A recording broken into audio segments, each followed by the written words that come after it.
जो हम स्टार्ट कर चुके हैं ना, कॉस्ट ऑफ डेट स्टार्ट कर लिया, कॉस्ट ऑफ इक्विटी तो मेरे ख्याल में कोई मसला नहीं है। अगर मसला भी है, वैसे भी मैं लेक्चर भी साथ आपको दे रहा हूँ कि कोई इशू किसी लेक्चर में आता है तो वो आप लोग अपना रिवाइज भी कर सकते हो। तो हमने कॉस्ट ऑफ डेट का शुरू किया, वो भी कुछ काम का नहीं शुरू किया, क्योंकि हमने शुरू किया था इररिडीमेबल, और जो कि बहुत रेयर केसेस में डेट इररिडीमेबल होता है। और जब इररिडीमेबल होता है तो लाइफ क्या होती है भला? लाइफ क्या हो जाती है इररिडीमेबल केस में? इनफिनिट।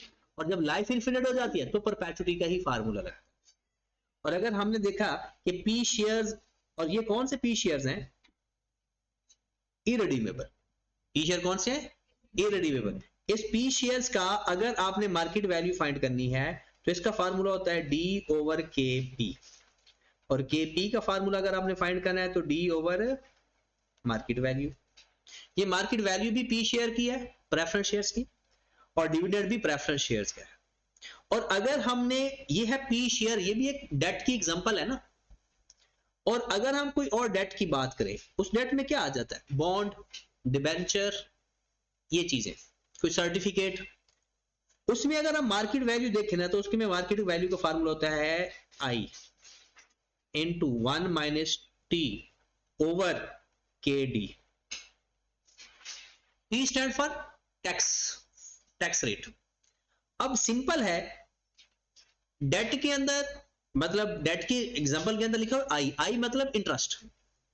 वो इंटरेस्ट कैसे फाइंड होना है? फेस वैल्यू के ऊपर जो रेट गिवन है, फेस वैल्यू के ऊपर जो रेट गिवन। अगर ये पी शेयर है तो डी, और डी आपको पता है डी के ऊपर टैक्स रिडक्शन अलाउ नहीं होती। अब अगर हमने इसका केडी फाइंड करना है तो केडी किसके बराबर आएगा? I into 1 minus T over market value. अब ये जो केस बनता है ना, ये वाला केस, ये केस होता है कंपनी के केस में, और जो कि 99% कंपनी का केस आता है। लेकिन बहुत रेयर चांसेस है कि वो इन्वेस्टर के पॉइंट ऑफ व्यू से आपसे सवाल पूछ ले। अब इन्वेस्टर के लिए क्या टैक्स रिडक्शन लॉ होगी या नहीं? उसके लिए तो वो एक्सपेंस है ही नहीं, उसके लिए इनकम है। तो उसके लिए जो फार्मूला बनेगा ना, बाकी तो सारा सेम होगा, बट मार्केट वैल्यू में आई ओवर के डी, और ये जो के डी होगा प्री टैक्स रेट होगा। पर अगर ये साइलेंट होता है ना, ये पोस्ट टैक्स होता है। और इसमें अगर हमने के डी फाइंड करना है तो interest over market value, I stand for interest की अमाउंट। जहां तक हमने सीख ली हैं चीजें, अब हम जा रहे हैं जो इसमें बड़ी चीज आती है। मतलब कॉन्सेप्ट मुश्किल नहीं है, चीजें बस हमें कुछ फार्मूलाज आने चाहिए। एक फार्मूला हमें पता है कि पी फाइंड करने का फार्मूला हमने सीखा हुआ है, पी इज इक्वल टू, बल्कि मैं लिख ही देता हूं, S is equal to P into 1 plus I की पावर एन। ये फार्मूला आपको बहुत फेमिलियर हो, इस फार्मूले से कंपाउंड इंटरेस्ट का फार्मूला होता है। और इस फार्मूले में अगर मैं पी फाइंड करना चाहूं तो पी मेरे पास आता है एस ओवर 1 प्लस आई की पावर एन। और इस फार्मूले को थोड़ा सा मैं अलग अलग लिखूं तो मैं इसको कुछ इस तरह से भी लिख सकता हूं, कोई इतराज तो नहीं है। एस मल्टीप्लाइड बाय 1 ओवर, तो ये जो मेरे पास है ना 1 ओवर 1 प्लस आई की पावर एन, सिर्फ इस फैक्टर को मैं कहता होता हूं डिस्काउंट फैक्टर। क्या बोला जाता है? ये वाला फैक्टर किसी भी फ्यूचर वैल्यू से मल्टीप्लाई हो जाए उसको प्रेजेंट वैल्यू में लेकर आ जाता है। 1 ओवर 1 प्लस आई की पावर एन किसी भी फ्यूचर वैल्यू से मल्टीप्लाई हो जाए तो उसकी क्या आ जाएगी? Present value. अब ये तो था कंपाउंड इंटरेस्ट में, सबसे ज्यादा ये फार्मूला इस्तेमाल होता है। दूसरा फार्मूला इस्तेमाल होता है हमारे पास एक, S P is equal to R into 1 minus 1 plus I की power minus N over I. ऐसा कब होना है? ऐसा तब होगा जब आपके पास जो एक सीरीज ऑफ पेमेंट होगी, एक जैसी, a series of fixed instalment, a series of, मतलब आपका इंटरेस्ट फिक्स होगा, तो तब आप ये वाला फार्मूला लगा सकते हो। अब थोड़ा प्रैक्टिकली काम करना है हमने, ठीक है। अब ये जो फैक्टर है ना, ये सारा ब्रैकेट वाला जो ब्रैकेट के अंदर है, ये भी डिस्काउंट फैक्टर है। अब इसको किसी इंस्टॉलमेंट से मल्टीप्लाई करोगे ना तो ये सारी इंस्टॉलमेंट की इकट्ठी प्रेजेंट वैल्यू आपको फाइंड करके दे देगा। लेकिन वो इंस्टॉलमेंट होनी कैसी चाहिए, एक जैसी। अगर डिफरेंट इंस्टॉलमेंट है ना तो फिर ये फार्मूला नहीं लगेगा, अगर एक जैसी इंस्टॉलमेंट है ना तो फिर ये फार्मूला आपका काम आ जाएगा। डन होगी बात। ये तो आपको फार्मूलाज पहले भी आते हैं। एक और चीज हम देखते हैं कि मैं कहता हूं कि मेरे पास ना कुछ कैश फ्लो आ रहे हैं, मैंने एक मशीन खरीदनी है, ये मशीन मैंने ना 4 लाख की खरीदी, और मुझे ना इससे जो फायदा होना है एक्सपेक्टेड इनफ्लो, एक्सपेक्टेड इनफ्लो, मेरे पास एक्सपेक्टेड इनफ्लो के जी पहले साल के अंदर ना ये मुझे 2 लाख रुपए का कैश फ्लो देगी नेट। नेट से मुराद है इनफ्लो और आउटफ्लो करके। दूसरे साल जो मुझे कैश फ्लो देगी ये तकरीबन दे जाएगी 2,50,000। तीसरे साल ये मुझे कैश फ्लो देगी ना वो देगी 1,20,000। जो मार्केट का रेट ऑफ इंटरेस्ट चल रहा है ना जिसे हम कहते हैं कॉस्ट ऑफ कैपिटल, वो चल रहा है जनाब 12%। अब इस क्वेश्चन के अंदर हमारे पास फ्यूचर कैश फ्लोज हैं, कुछ इनफ्लो हैं तो कुछ आउटफ्लो है, और हमसे वो पूछ लेता है कि जनाब मुझे ना इसकी प्रेजेंट वैल्यू फाइंड करके दे, नेट प्रेजेंट वैल्यू। कौन सी वैल्यू? अगर वो कहता है ना प्रेजेंट वैल्यू, इसका मतलब है आपके पास सिर्फ सेम टाइप के कैश फ्लो है, या इनफ्लो है या आउटफ्लो। और अगर आपके क्वेश्चन के अंदर कुछ इनफ्लो है और कुछ आउटफ्लो है तो फिर वो क्या पूछेगा, नेट प्रेजेंट वैल्यू। क्या पूछेगा? नेट प्रेजेंट वैल्यू करती क्या है वो हम बाद में देखेंगे, पहले तो उसका फार्मूला देख लें कि नेट प्रेजेंट वैल्यू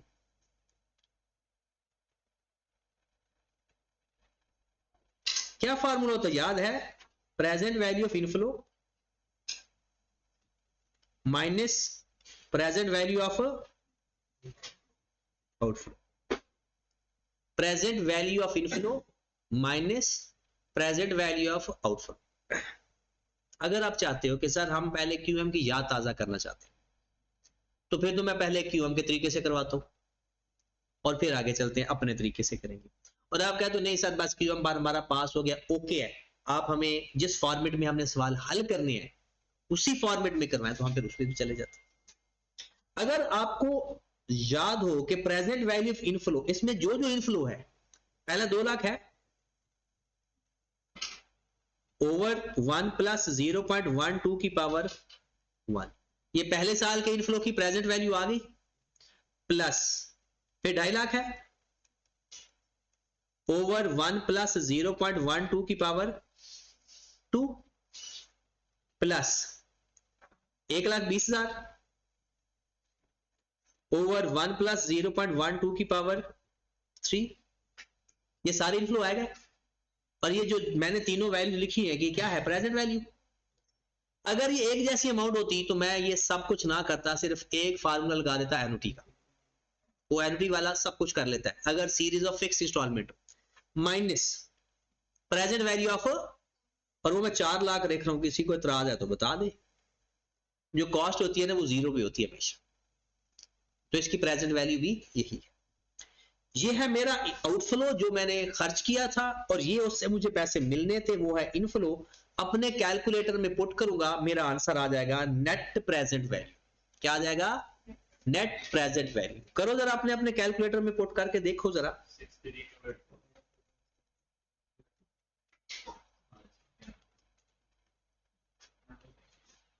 कितना आ रहा है?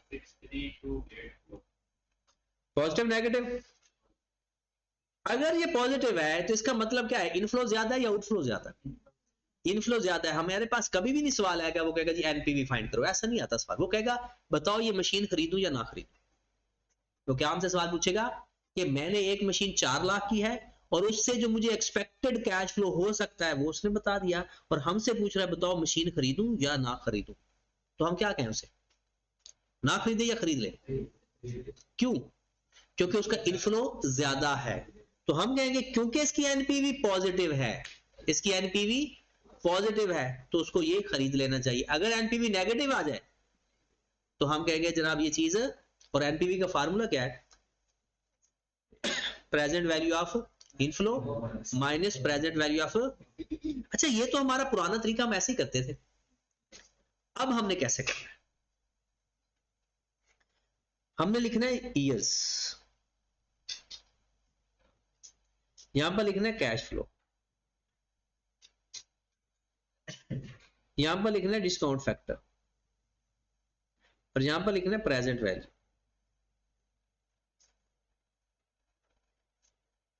एक इंपॉर्टेंट चीज बताने लगा हूं, सारी जिंदगी, बल्कि सारी जिंदगी ना ही से इस चैप्टर में और अगले एक चैप्टर है वो उसमें याद रखना है। अगर क्वेश्चन के अंदर आपने प्रेजेंट वैल्यू फाइंड करनी हो ना, तो ईयर 1 से स्टार्ट किया करें। कहां से ईयर स्टार्ट किया करें? 1 से। और अगर आपने नेट प्रेजेंट वैल्यू फाइंड करनी है तो फिर 0 से शुरू किया करें। अगर आपने नेट प्रेजेंट वैल्यू फाइंड करनी है तो कहां से स्टार्ट लोगे? 0 से। और अगर आपने प्रेजेंट वैल्यू फाइंड करनी है, ओनली प्रेजेंट वैल्यू, तो फिर कहां से स्टार्ट करेंगे? 1 से। तो इसमें हमें क्या चाहिए? नेट प्रेजेंट वैल्यू, तो कहां से शुरू करें? 0 1 2 3। अगर आउटफ्लो है तो उसको नेगेटिव लिख दे, कुछ ऐसे 2,00,000, 2,50,000, 2,00,000, 1,20,000 था, 1,00,000। ये मैं पुराना सवाल ही करवा रहा हूं, कोई नई चीज नहीं है। मैंने 4,00,000 के गिर्द ब्रैकेट क्यों लिखी? वो आउटफ्लो था, तो जितने मेरे आउटफ्लो होंगे मैंने ब्रैकेट में लिख दिया, जितने इनफ्लो है बगैर ब्रैकेट के लिख दिया। क्या ऐसा हो सकता है कि जो मैं आउटफ्लो है वो पॉजिटिव लिख दूं और इनफ्लो नेगेटिव लिख दूं? तो आंसर इज यस। बस ये फर्क होना चाहिए, अगर इनफ्लो पॉजिटिव लिखा है तो आउटफ्लो नेगेटिव लिखना है, अगर आउटफ्लो पॉजिटिव यानी पॉजिटिव लिखा है तो फिर इनफ्लो नेगेटिव। वो हम कैसे किसको नेगेटिव लिखेंगे? हम देखेंगे उसकी तादाद को देख के। अगर इनफ्लो ज्यादा है तो उनको पॉजिटिव लिख देंगे, अगर आउटफ्लो ज्यादा है तो उनको पॉजिटिव लिख देंगे, ताकि वो ज्यादा ब्रैकेट भी वो खूबसूरती खराब कर देती। जी, डिस्काउंट फैक्टर कितने परसेंट है? 12%।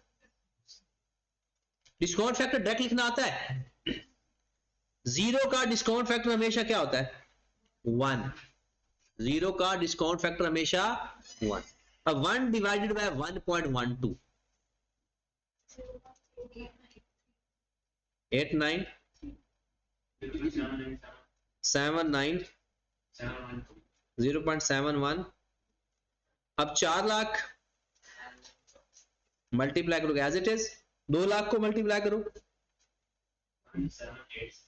178 600, 0.797 को 19925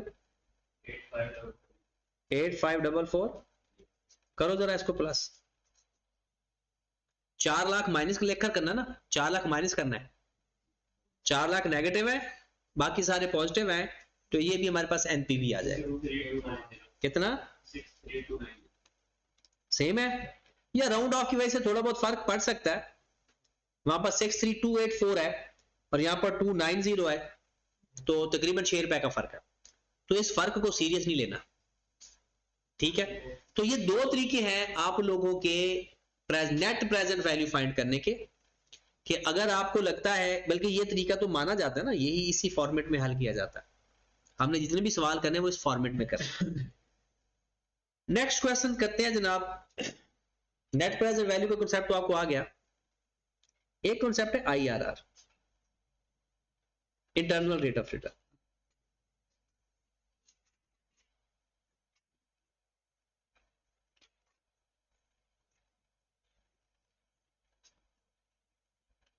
इंटरनल रेट ऑफ रिटर्न। अब इंटरनल रेट ऑफ रिटर्न वो रिटर्न होता है जिसमें एनपीवी 0 होती है। ऐसा रेट जहां नेट प्रेजेंट वैल्यू 0 हो उसे हम क्या बोलते हैं? वो आईआरआर है, इंटरनल रेट ऑफ रिटर्न। क्या इसी चीज को एक और अंदाज में भी लिख सकते हैं? प्रेजेंट वैल्यू ऑफ इनफ्लो बराबर होगा प्रेजेंट वैल्यू ऑफ, मतलब इनफ्लो और आउटफ्लो की प्रेजेंट वैल्यू आपस में, वो तब ही तो ये 0 होगी एनपीवी। अच्छा, यहां पर ना एक बहुत मिसकंसेप्शन है, कहते हैं आईआरआर रेट के ऊपर ना नो प्रॉफिट नो लॉस है, मतलब एनपीवी 0 है ना, नेट प्रेजेंट वैल्यू ना पॉजिटिव है नेगेटिव है, 0 है, तो लोग ये समझ रहे होते हैं कि सपोज दैट IRR मेरे पास 15% है, तो अगर मैं 15% पे इन्वेस्टमेंट करूंगा तो मुझे नो प्रॉफिट नो लॉस होगा। ऐसी बात नहीं है। IRR का मतलब ये होता है कि वो मिनिमम रिटर्न रिक्वायर्ड होता है कि आपको इतना कम अज कम मिलना चाहिए इन्वेस्टमेंट करने के ऊपर। इंटरनल रेट ऑफ रिटर्न, मिसाल के तौर पर हमें एक बैंक में पैसे जमा करवाते हैं, वो हमें देता है 15%। हम गवर्नमेंट के पास जाते हैं, वो भी कहते हैं जी 15%, वो तो सिक्योर इन्वेस्टमेंट है। और अगर मैं चला जाऊं किसी मार्केट के अंदर, जी मैं पैसे इन्वेस्ट करना चाहता हूं कंपनी में, और अगर वो भी कहे 15%, तो इसका मतलब है फायदा तो मुझे ना होगा। अब वो ये तो 15% है, ये वो मिनिमम रेट ऑफ रिटर्न है जो हमें हर हाल में उस कंपनी को देना चाहिए। मतलब 15% से भी अगर कम देगा तो क्या वो मिनिमम रिटर्न होगा? मिनिमम रिटर्न तो पहले भी मुझे मिल रहा था, 15% तो सारी दुनिया दे रही है। तो IRR वो रेट ऑफ रिटर्न होता है जो मिनिमम किसी भी कंपनी को हमें देना चाहिए। और वो कौन सा रिटर्न होता है बोला? जो मार्केट का रेट ऑफ रिटर्न है। देखिए मार्केट में रेट ऑफ रिटर्न चल रहा है 15%। अब हम जिस भी कंपनी में अब बॉन्ड्स खरीदें या इन्वेस्टमेंट करें, वो कम से कम 15% तो देना चाहिए ना उसे। और उससे ज्यादा देगा तो जितना ज्यादा दे तो उसकी मेहरबानी। तो IRR बेसिकली वो मिनिमम रिटर्न होता है जो ओवरऑल मार्केट के अंदर हर हाल में हमें मिलना ही चाहिए। हमें पेपर में सवाल कैसे आएगा? वो कहेगा मार्केट का रेट ऑफ रिटर्न है 15%, आप ऐसा करो अपना IRR फाइंड करो। वो IRR हमें क्या बताएगा? सपोज मैं कहता हूं हमारा IRR, ये मार्केट का रेट है, हमारा IRR 16% आ गया। इसका मतलब है जो जिस बिजनेस में हम इन्वेस्ट करना चाहते हैं वो हमें 16% रिटर्न देगा मिनिमम। मार्केट में क्या रेट चल रहा है बताओ? हम फायदे में नुकसान में? हम फायदे में, अगर हम इन्वेस्टर हैं तो। और अगर यही IRR हम फाइंड करते हैं उस बिजनेस का, तो वो हमें देता है 40%, 14%। जिसका मतलब है उस बिजनेस ने, जिस बिजनेस से हमारा लिंक है, वो 14% रिटर्न ऑफर कर रहा है। और मार्केट में कितना रेट चल रहा है? तो हमें बिजनेस करना चाहिए या 15% पे चले जाना चाहिए? तो फिर हमें बिजनेस में क्या फायदा? उस प्रोजेक्ट स्टार्ट करने में क्या फायदा जिसके ऊपर लाखों पैसा लगाएं, वो हमें रिटर्न कितना दे? वो जनरेट कर सकता है इतना रिटर्न 14%, और मार्केट में चल रहा है 15%। तो फिर मैं वो प्रोजेक्ट शुरू ही नहीं करूंगा, अपने पैसे बैंक में रखवाकर इजी लाइफ गुजारूंगा। तो IRR वो मिनिमम रिटर्न होता है वो जो किसी भी प्रोजेक्ट से हमें मिल सकता है। ठीक होगी बात? अब IRR का ये जो पुराना फार्मूला क्या करते थे याद है या नहीं? कैलकुलेटर में पुट करके सॉल्व फॉर एक्स करते थे। अब नहीं, अब हमने प्रॉपर IRR फाइंड करना है। IRR का तरीकाकार क्या होगा? याद है किसी को फार्मूला IRR? क्या? Lower rate plus NPV of lower rate over NPV of lower rate minus NPV of higher rate multiplied by higher minus lower rate.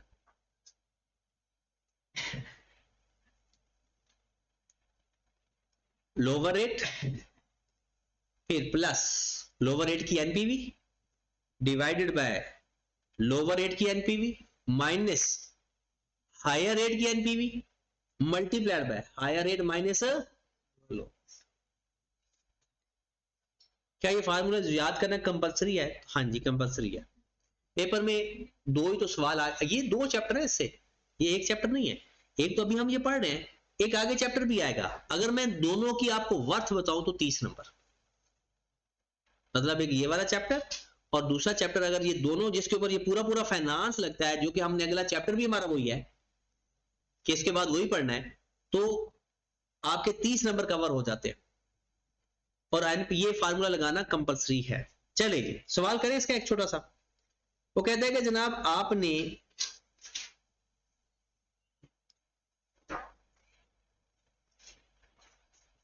a bond issued at the rate of 12%, tax rate is 25%. Tax rate is life of the bond is 4 years. Find market value of bond. Find market value of a bond. हाँ जी, market value के बारे में मैंने एक बात शुरू से बता दी थी। किसे कहेंगे मार्केट वैल्यू? क्या होती है? नेट प्रेजेंट वैल्यू या प्रेजेंट वैल्यू? Present value. जब भी किसी चीज की आपने मार्केट वैल्यू फाइंड करनी है ना, इसमें तो हमने मार्केट वैल्यू नहीं फाइंड करनी है, इसमें तो हमने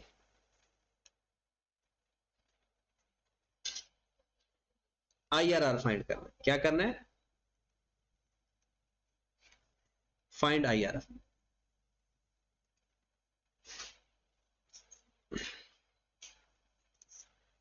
पहले हम ना सिर्फ IRR की प्रैक्टिस करते हैं, बाद में जो इसके अंदर जो लिखा हो उसके मतलब हम देखेंगे। IRR का फार्मूला क्या है? Lower rate plus lower rate की NPV divide by lower rate की एनपीवी माइनस हायर रेट की NPV multiplied by higher minus lower. ये याद है ना? अब इसके अंदर प्रेजेंट वैल्यू इस्तेमाल हो रही है या नेट प्रेजेंट वैल्यू इस्तेमाल हो रही है? तो फिर मुझे बताएं फार्मूला कहां से शुरू करूं, 0 से या 1 से? 0 1 2 3 4 कैश फ्लो।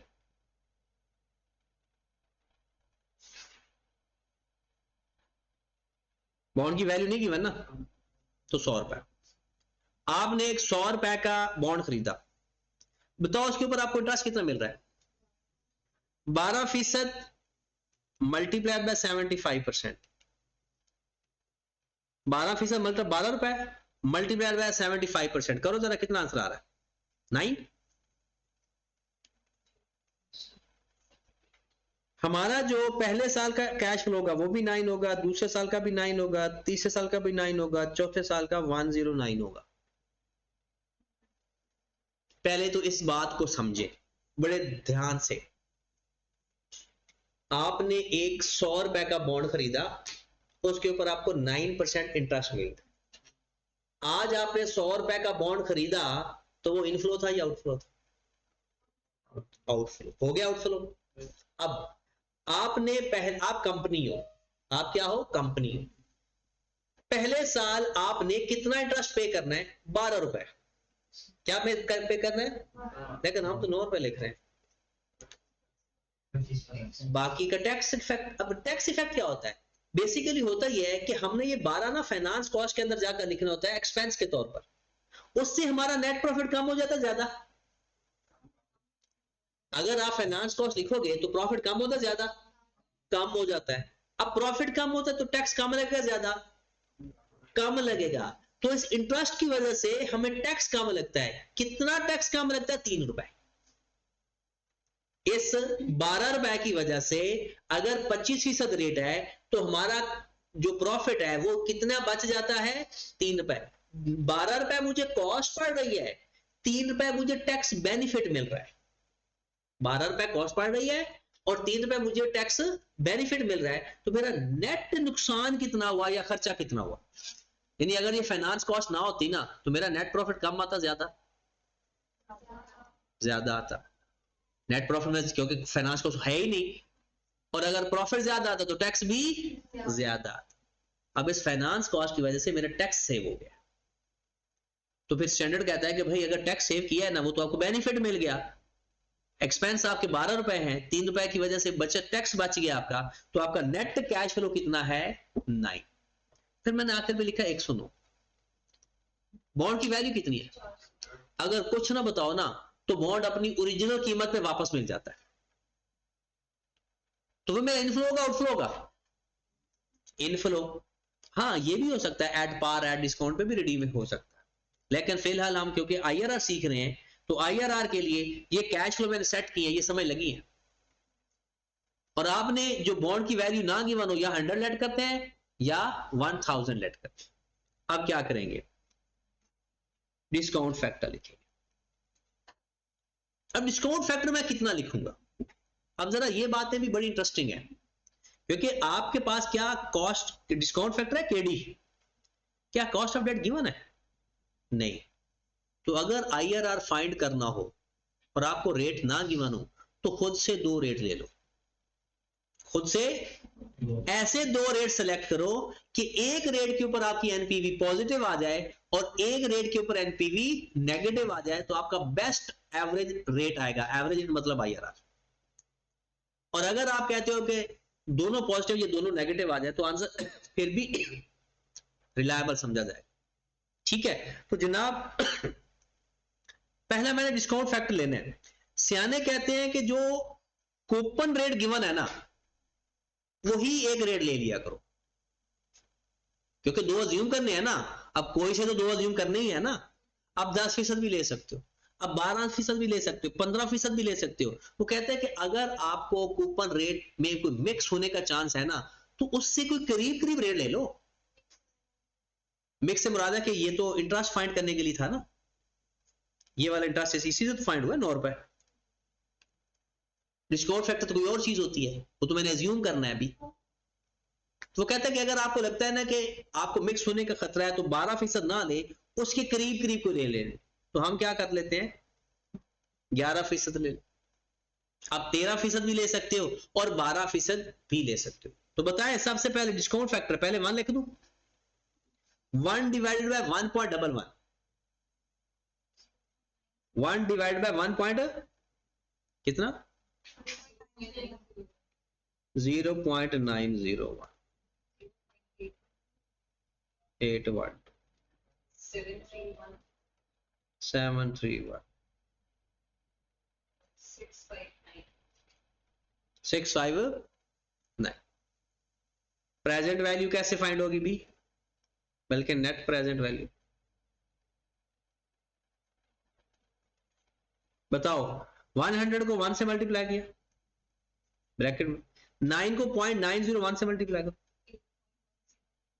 8.109, फिर 9 को मल्टीप्लाई करो 0.812 से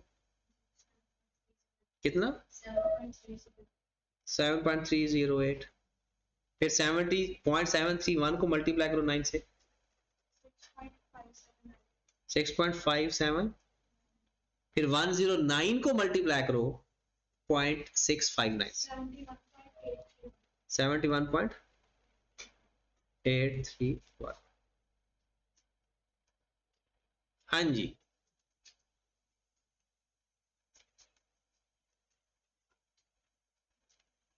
इसको प्लस कर लो, 100 को माइनस करना है,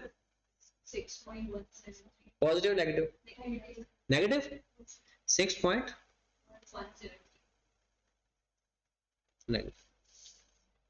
ये नेगेटिव किस रेट पे आई है 11% पे।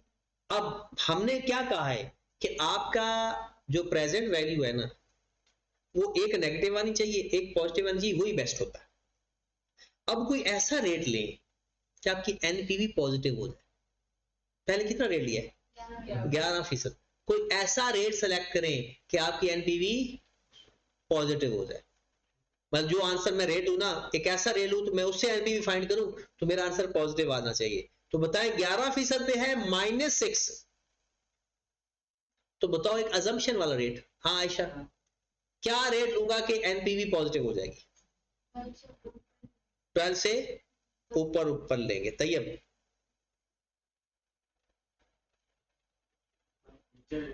12 से नीचे लेंगे, लाइका ऊपर ही जाएंगे, आहद ऊपर ही जाएंगे, जवाद नीचे जाएंगे, नीचे, हाँ हबीबा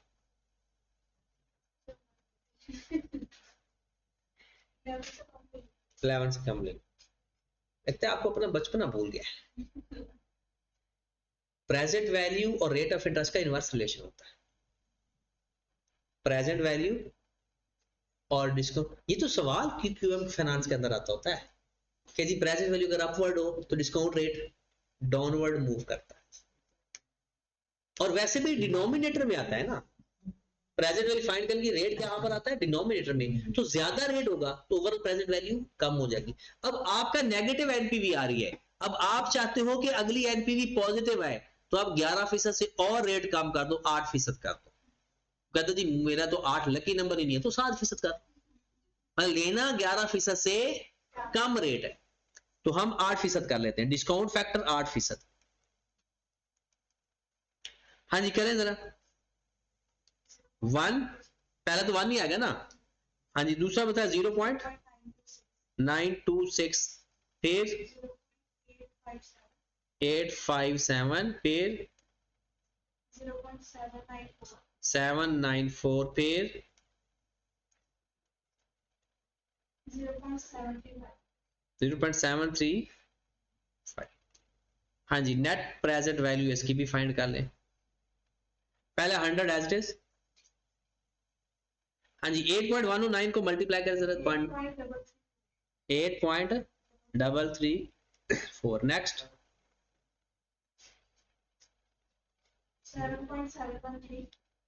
7.713,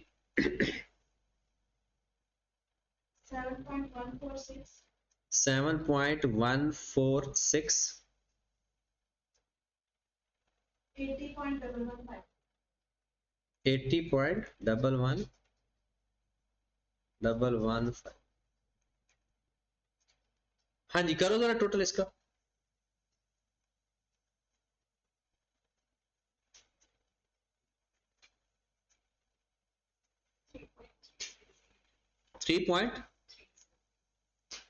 आ गया पॉजिटिव। अच्छा ये अगर नेगेटिव आ जाता तो सवाल फिर भी हो जाना था, ये नहीं कि जिद लगा लेने के लिए पॉजिटिव आएगा तो मैंने करना है। अगर आपका नेगेटिव आंसर आ रहा है तो फिर भी सवाल हो जाएगा और ऑलमोस्ट ठीक भी होगा। ये कंपल्सरी नहीं है कि एक नेगेटिव एक पॉजिटिव, अच्छा है इसका आंसर ज्यादा रिलायबल आता है। हाँ जी फार्मूला फिर कौन दोहराएगा? IRR इज इक्वल टू, चलो आज आप ही दोहराए, lower rate plus NPV of lower rate over minus higher NPV of higher rate multiplied by. अच्छा आप जो फाइंडिंग्स है ना वो इसमें पुट कर दो। अच्छा बताएं दोनों में से कौन सा लोअर रेट था? 8%, तो 0.08 प्लस उसके ऊपर एनपीवी कितनी आई थी लोअर रेट की, 3.308, फिर 3.308। मैं माइनस की जगह प्लस लिख दूं क्योंकि माइनस माइनस प्लस हो गया, तो कितना 6.173 मल्टीप्लाइड बाय 0.11 माइनस 0.08। हमारे पास आई आ रहा, जो भी आंसर आएगा उसको 100 से मल्टीप्लाई कर 9.047%, 9.047%। क्लियर होगी बात? IRR कैसे फाइंड करते हैं? दो खुद से रेट ले ले अगर नहीं बताए तो, और कोशिश करना कि एक के ऊपर एनपीवी पॉजिटिव है और एक के ऊपर एनपीवी नेगेटिव है। अगर कभी आपसे कोई उस, अब आगे चलते हैं, कॉस्ट ऑफ डेट इररिडीमेबल या रिडीमेबल। अब रिडीमेबल की एक लाइफ होती है, आपको रिडीमेबल डेट की मार्केट वैल्यू चाहिए। क्या चाहिए पता कैसे फाइंड करोगे? Present value of future cash flow, बस प्रेजेंट वैल्यू ऑफ, तो उस डेट की जो भी मार्केट वैल्यू होगी हम देखेंगे प्रेजेंट फ्यूचर के अंदर उसे कैश फ्लो कितना है उसकी प्रेजेंट वैल्यू फाइंड करनी। और दूसरा हमसे क्या पूछा जाता है? केडी बराबर होता है IRR।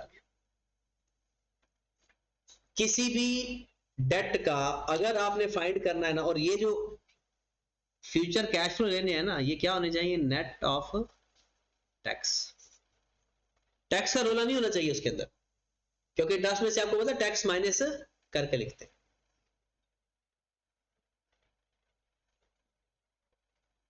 ओके होगी बात? अच्छा इसमें और पी शेयर रिडीमेबल में क्या फर्क है? इसमें देखो ना, ये भी रिडीमेबल है वो भी रिडीमेबल है, सिर्फ उसका जब डिविडेंड लिखा जाएगा तो नेट ऑफ टैक्स नहीं करते, जैसे वो 1 माइनस 25% किया था। इसमें डेट बॉन्ड के अंदर टैक्स माइनस करते हैं और डिविडेंड चाहे वो रिडीमेबल का हो चाहे वो इरिडीमेबल का हो, डिविडेंड माइनस सॉरी टैक्स उसमें से माइनस नहीं होना, बाकी सारा सेम स्ट्रक्चर एग्जैक्ट। अब अगर आपसे कोई सपोज आपसे वो कह देता है bond issued at its face value, ये फेयर वैल्यू ना समझना, ये क्या है फेस वैल्यू लिख ही देते हैं, आपका क्या एतबार,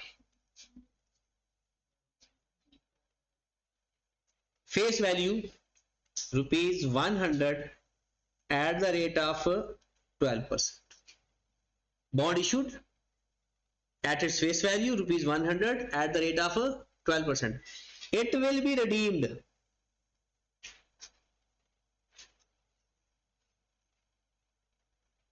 at ₹120, at ₹120.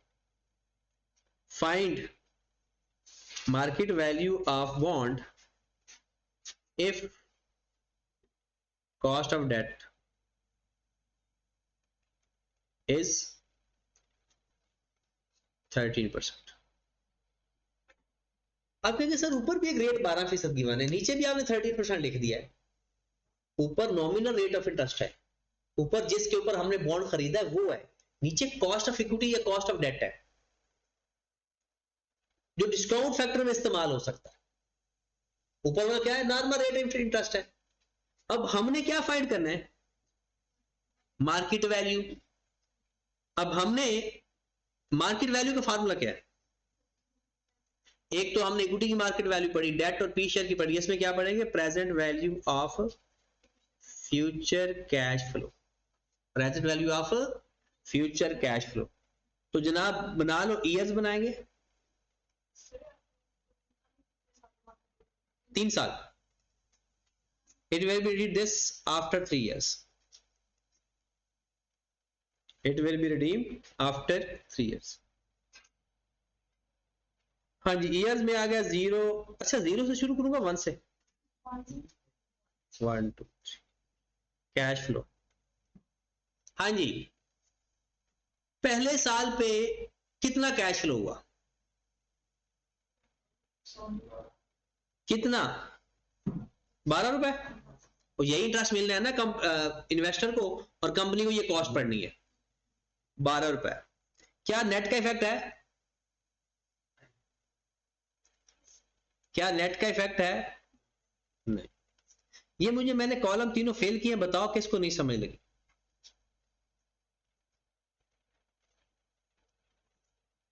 पहले 12 रुपए इंटरेस्ट, फिर 12 रुपए इंटरेस्ट, फिर उसके बाद 132 रुपए कैसे आया, वो 3 साल बाद 120 रुपए का रिडीम होगा, तो 120 रुपए वहां से आ जाएंगे, और 12 रुपए क्या बनता था इंटरेस्ट। अब मैंने डिस्काउंट फैक्टर लेना है। अब क्वेश्चन के अंदर खुदा के लिए जब रेट गिवन हो ना तो खुद से दो रेट अज्यूम नहीं करने। उसने कहा है आपके पास कॉस्ट ऑफ डेट 13% है, वो जो नॉमिनल रेट होता है ना वो कॉस्ट ऑफ डेट या कॉस्ट ऑफ कैपिटल नहीं होता, ये जो कॉस्ट ऑफ डेट या कॉस्ट ऑफ कैपिटल गिवन होता है ना ये होता है मेन रेट। तो आपको 13% गिवन है, तो पहले तो 1 मैं लिखूंगा नहीं क्योंकि 0 वाले साल पे 1 लिखा जाता, तो क्या करोगे 1 over divide by 1.13, 1 over 1 point कितना आ रहा है आंसर 0.885 78369। हाँ जी उसके बाद आप फाइंड कर लेते हैं प्रेजेंट वैल्यू। 12 को मल्टीप्लाई करें जरा 0.885 से, फिर 12 को 0.783 से मल्टीप्लाई करें, और फिर 0.69 को 132 से मल्टीप्लाई करें, कितना क्लोज करेंगे, ये हमारे पास उस बॉन्ड की मार्केट वैल्यू आ जाएगी। अगर मार्केट वैल्यू फाइंड करनी है तो एनपीवी सॉरी प्रेजेंट वैल्यू, और अगर आईआरआर फाइंड करना है तो उसमें एनपीवी चाहिए होता है, इसलिए कितना आंसर आ रहा है, ये हमारे लिए उस बॉन्ड की मार्केट वैल्यू। अच्छा आपको पता है ये बॉन्ड की मार्केट वैल्यू की वजह में जो पहले ही पता थी कि ज्यादा आएगी, क्योंकि रेट ऑफ रिटर्न ज्यादा हो रहा है। 12% तो कूपन रेट है और वो 13% आपको ऑफर कर रहा है। चलिए जी, अब आपने जो घर से क्वेश्चन करके आने हैं ना, वो जो छोटे छोटे हमारे बोर्ड वाले क्वेश्चन बच गए हुए हैं, ये क्वेश्चन नंबर 2 कर लेना, क्वेश्चन नंबर 3 कर लेना, क्वेश्चन नंबर 4 कर लेना, क्वेश्चन नंबर 5 कर लेना, बल्कि पहले 10 क्वेश्चन में जो कुछ आता कर देना। ये बाकी उसके अंदर पुराने भी हैं सवाल, 10 के अंदर मैक्सिमम 5, ये देखिए ये भी कॉस्ट ऑफ इक्विटी वाला, ये भी, बल्कि आप 10 तक ना करें, 7 तक कर लें ऐसे, बल्कि 7 तक ही ना करें, 6 तक कर। एक मिनट, पर शेयर और करंट प्राइसेस नहीं, 5 तक ही सही, क्योंकि ये कन्वर्टेबल बॉन्ड है, ये कल पढ़। हाँ देख लेना, ये 5 तक क्वेश्चन आपने करने हैं।